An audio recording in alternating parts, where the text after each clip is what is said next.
Hey guys, I just want to go over the new product that we have designed, have tested, and just did a revision on.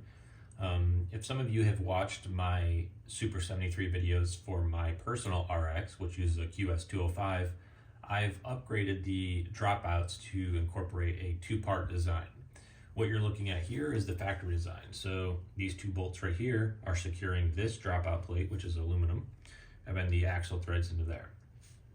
What we've done is created a two-part system now that offers steel on the outside and greatly increases the strength. The reason that this is extremely important, and I'm going to show you here, we're going to remove this axle nut, which I've already loosened, is from the factory, your motor is inside the hub motor, right? So the motor is right here, and as you are accelerating, this axle is what propels you. So if you were to loosen this and drive it, this axle would rotate. And if it rotates, it damages the wiring in the motor, it damages the dropouts, and it ruins your e-bike.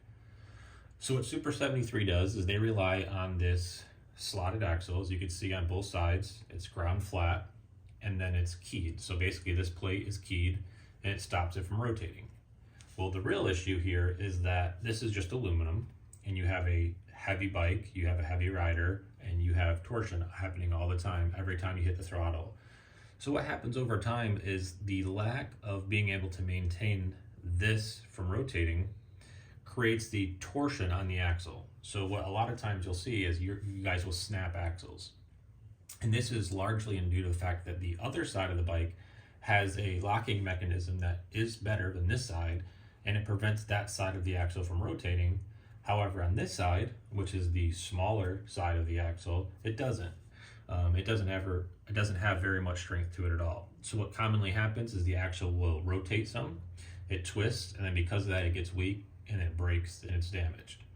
And that's not even getting onto the guys that run an aftermarket motor, like some of the other shops that offer motor upgrades, and where you're grinding these out and now putting 5, 6, even 10,000 watts to it. So what I did is I took the design that I originally had for my custom motor, and I wanted to incorporate that into a solution that would work for everybody else. So if you have a stock motor, or if you have somebody else's upgraded e-bike kit, this is a kit that'll work for you. So it's pretty simple to install. As you can see, I already went ahead and removed the axle nut. So to install my dropout plate, what you need to do is simply remove these two, which I've already loosened. So you remove these two Allens.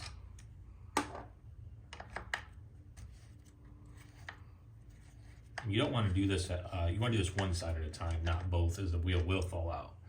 So the only thing holding this on now is this little slotted slot here in the back, and then it gets sandwiched up and tightened, and that kind of keeps everything locked. What we've gone ahead and done is designed this plate, which has dowel pins, has an area to rest on the bottom of this swing arm, and it's keyed.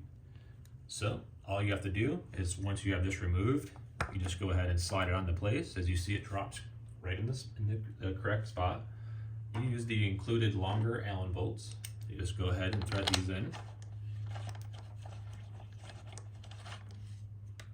Tighten that one down. Tighten this one down.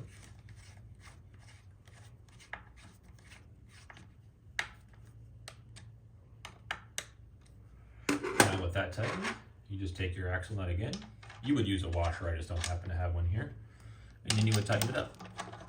Obviously this one right here is 3D printed. This is a prototype here. I just finished developing it, so this is a pre-order video. And now what you have is a much better design because you are sandwiching it. So you're locking the factory plate in, right? You have that stronger. You actually on the back side now have no gap between the plates. So my plate is actually sandwiching up against theirs. It's locking it together. So even the axle nut itself is actually sandwiching this plate together. Then on the back side of this, I have a steel version here. This is what it looks like made out of steel. It actually uses two stainless steel dowel pins. And what those dowel pins do is they actually fit in the factory slot. So we'll go ahead and remove this again. Very simple. And this keyway is already set up whether you're running a aftermarket motor or a stock motor. It has it for a larger axle.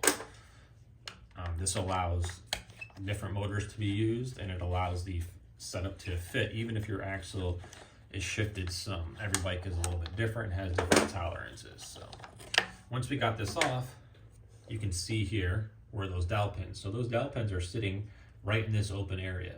So not only are you relying on the bolts to keep it from twisting, you have the dowel pins as well. And you have this ledge which sits on the factory swing arm. So this system is greatly improving strength. It's a sandwich design. It stops the axle from rotating. It locks the plates together. This will be made out of 1/4-inch steel for the face, and then for the second part, that'll be 1/2-inch steel. So you have 1/2-inch steel worth of axle anti-rotation, and it's a pretty straightforward part to install. It looks good. They come in a wrinkle finish black, like this right here. You can actually see where the dowel pins get welded on the face of it. Everything is welded together. It's very, very strong. I've been running about 800 phase amps through mine, 20,000 watts through it. I use regen braking.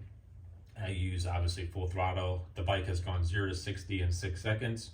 So this is something that I've already been testing on my own bike, and now I see the need for it in the aftermarket world. And that's why I went ahead and created this. I've done both sides, so it comes with 2 plates. It's not just one. The other plate is actually installed right now. It's pretty straightforward. It's simple. The pricing is pretty straightforward and fair.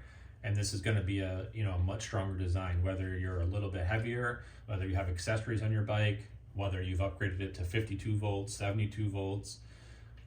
This is something you want. You do not want to have axles breaking on the trails. You do not want to have to worry about your motor flying off on the trails. A lot of you guys strip this factory hardware, which is pretty poorly made. So overall, I just think this is a solution to a problem that I see these bikes commonly have. It both looks good, it's easy to install, it's inexpensive, and it just ensures a little bit more safety and reliability on your bike. If you guys want one, go to upgrademyebike.com, go to the shop section, check it out. We have the pre-orders open now. We have a bunch of the steel parts on the way. We're gonna get them welded up and we'll get them out to you guys. And if you have any suggestions or ideas for improvement, just please let us know. This is the brake side of the RX, and this is actually, just so everybody knows, this is a Super73 RX that I'm using for the test video, and this is a stock motor. You do need to keep the stock dropouts. This works in conjunction, but again, this is the brake side, and this is the side that the factory relies on everything being supported on. This one has actually already had a failure with the axle starting to rotate. This is running the Build It, Tune It upgrade, so this bike is at 72 volts. However, this happens on all of them, and if you've ever had to change your tube, your tire, or remove it, you're probably going to watch this and understand that this has happened to yours and have already seen it. So this bike is not put back together fully stock, and that's because this and this would go there. What we're going to do is just go ahead and remove the nut here, and I'm going to show you how these would go. So from the factory, what this does is slides on the axle, and then this offers an anti-rotation, right? So to slip over the axle, like I said, it's keyed, and this helps keep it from rotating. But if you look at this, let's see if we get this in focus. Maybe this will be better. It's very weak for one, and it's already starting to get gummed up and tore up. And you can really see it's evident on the washer. Let's see if we get the focus. So you see how it's chewed up on the sides? You can really kind of tell here. What was happening on this, and they barely even want to go back on, is because the axle was very tight and it's starting to rotate in here. And again, when that rotates, your motor cable will get damaged, the axle will snap, and you're going to be failed and have to buy a whole new motor, only to have this problem happen again. And like I said, this is already started to twist the splines. This motor, I mean, hopefully this will stop the issue, but this is already started. This failure is already starting to happen on this. This is my wife's bike. She's 115 pounds. I mean, yeah, it makes some power, but she's not out here jumping it. She's just riding it like an e-bike. We upgraded it solely from the fact that the factory controller is unreliable. So take this out of the equation now, and we're going to install in the Build It, Tune It drops. So again, same concept as the other side. We'll just go ahead and remove these factory hardware. Sorry, it's somewhat awkward doing this on video, obviously. So we get the factory bolts out. And again, this is obviously, I've taken this bike apart, so these are loose. And then now we have the Build It, Tune It plate. And I'm going to kind of show you, I have some of the parts as I was building it and setting this up. So I'm going to take a plate and show you what it looks like during the build-up process. So what's going on the plate, right? Because this is all put together and it's kind of hard to envision it. But the back plate, which is welded on, as you see, actually slides on and it's sitting on the bottom of the swing arm, right? So now all of the load is not only being shifted there, but it's also pushing on the bottom of the swing arm. Then the other plate is what goes on top of that, and those are welded together. The pins are put into place, and then that's what ties it all together. So this is kind of the breakdown of how it works. So you're getting the strength added here because all your weight is now being pushed in the bottom of the swing arm. You got the dowel pins for anti-rotation, plus you have the factory bolts. So again, there's no drilling. All this just works. You take the billet tune it plate, you pop it over it. As you see, it snaps into place very nicely. You take the included hardware, slide it in, tighten it back up, which now you're tightening the factory dropouts. Again, you're sandwiching them in place. Again, these will be steel, which I've already showed you the steel version. This is just a new design for the stock motor, so because of that, I do not have it in steel yet. So you tighten that up, take your axle bolt,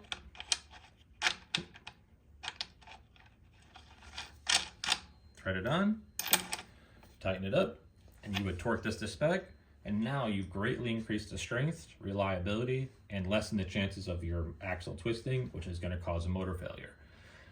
So now you're also spreading the load on the axle. You're not doing it in this thin part anymore. You have an interior and exterior hold. Both sides of the swing arm are supporting the weight. It's just a much better design. I'm not really sure why they didn't think about doing something like this, but again, these bikes are really just designed to be e-bikes on road. So this is just increasing the chances of it being strong. Can you still break the bike? Absolutely. The axle is still only as strong as it is.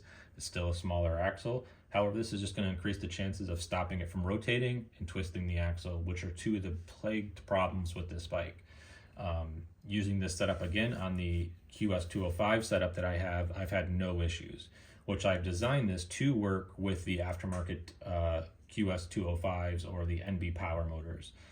If we run into an issue with your specific motor, we can always make you a custom set. But right now, I've confirmed fitment without any issue. The plates are directional, meaning that they are separate, independent, left versus right. As you see, the other side has a derailleur. This one does not. That's why it doesn't have the curve into it. Again, these are available on upgrademyebike.com. Just go to the shop section. They're on pre-order now. They will be released here soon. They will be in the stainless steel version that becomes powder coated.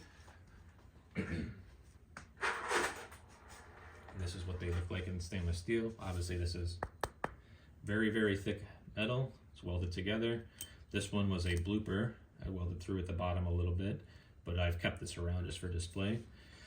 I do all the welding in-house. All this is sourced in America.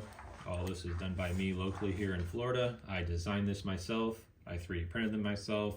I get them cut, and then I weld them together and powder coat it myself. So doing this, you're supporting small business, you're supporting another rider, which is just going to allow us to make more parts for the market. So I appreciate you guys watching along. If you don't have a Super 73, this may not be very exciting to you, but if you have a stock Super 73, an upgraded Super 73, or even a high power build, you guys want to get with us and we'll make you a set of dropouts that'll be reliable and take the power. As always, we try to be the fastest. We're trying to build the fastest bikes and be reliable. So check us out. If you have any suggestions or comments, let us know. We're always willing to make something better. But right now, we think this is a pretty solid solution to a pretty stupid issue. Thank you guys and have a great day.